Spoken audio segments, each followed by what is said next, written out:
المعارضة السياسية من عام 68 و900 وألف ولغاية عام 2003 موضوع تاريخي حافل بالأحداث جمع شتاته الباحث والإعلامي علاء الحطاب في رسالته للماجستير التي ناقشها معه نخبة من أساتذة العلوم السياسية في العراق، ونال على إثرها درجة الجيد جدا في معهد العالمين في النجف الأشرف.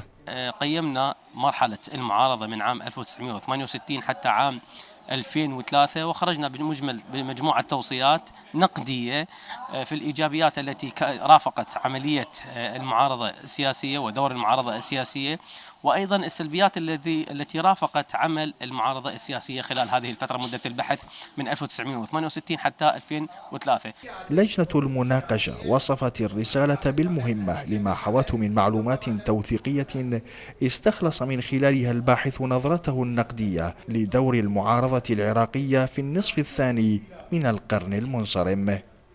هذه الرسالة تحاول أن تسلط على طبيعة المعارضات العراقية منذ في التاريخ العراقي، وبالتالي استخلاص نتائج ودروس يمكن أن نستفيد منها في صناعة معارضة حقيقية فاعلة ومؤثرة وقادرة على تصويب الخطأ في حالة وقوعه. هناك ضرورتين لمثل هذا الموضوع. الضرورة الأولى هي ضرورة معرفية علمية. قليلة هي الدراسات التي تناولت من منظور أكاديمي دراسة المعارضة العراقية من 68 إلى 2003. الضرورة الثانية هي ضرورة مجتمعية. نحن كمتخصصين نقرأ عن طبيعة المعارضة في النظام السياسي، في النظام الديمقراطية التقليدية العريقة، لكن لم نشهد معالجة فكرية وسياسية علمية وموثقة عن موضوع التاريخ المعارضة السياسية في العراق.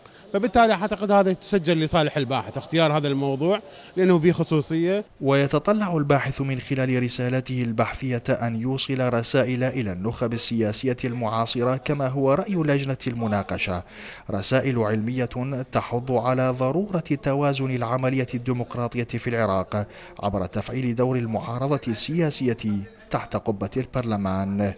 لقناة العراقية نيوز، منتظر الشريفي، النجف الأشرف.